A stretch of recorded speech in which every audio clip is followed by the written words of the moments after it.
সংবিধান আমাদের দেশে লেখা না। এজন্য আমরা বলি কোরআন হাদিসের বাইরে এই সংবিধানের যা কিছু আছে আমরা মানি না। আমাদের ঈমান করে কোরআন হাদিসের বাইরে কোরআন সুন্নাহর সাথে সাংঘর্ষিক যত ধারা সংবিধানে আছে বাংলাদেশের মুসলমান সেটা মানে না। আমাদের মুক্তিযুদ্ধ জাতীয়তাবাদ প্রতিষ্ঠার জন্য হয় নাই, আমাদের মুক্তিযুদ্ধ গণতন্ত্র প্রতিষ্ঠার জন্য হয় নাই।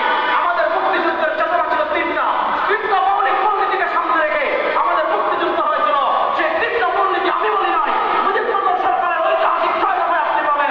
সেই 3 দফা, একটা সাম্য, 2 নম্বর মানবিক মর্যাদা, 3 নম্বর সামাজিক ন্যায় বিচার। তাহলে বলেন আমাদের মুক্তিযুদ্ধের চেতনা ছিল কয়টা? আর আসতে বলেন কয়টা? বলেন 1 নম্বর সাম্য। আর মাথার ছাত্ররা জুড়ে বলে 1 নম্বর সাম্য, 2 নম্বর 1 নম্বর সাম্য, বলেন 1 নম্বর 2 নম্বর সামাজিক মর্যাদা, 3 নম্বর হলো মানবিক ন্যায় বিচার। মানবিক মর্যাদা, সামাজিক ন্যায় বিচার, এই 3টা মূলনীতিকে সামনে রেখে 71-এর মুক্তিযুদ্ধ হয়েছে।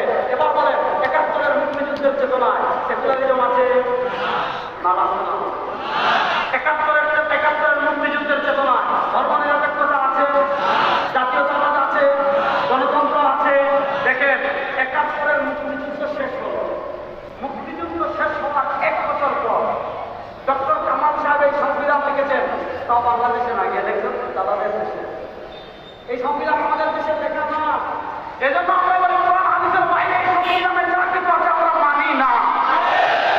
আমাদের ঈমান করে কোরআন হাদিসের বাইরে কোরআন সুন্নাহর সাথে সাংঘর্ষিক যত ধারা সংবিধানে আছে বাংলাদেশের মুসলমান সেটা মানে না। এবার আসেন মুক্তিযুদ্ধের 1 বছর পর। মুক্তিযুদ্ধ আপনাকে মারা গেছে,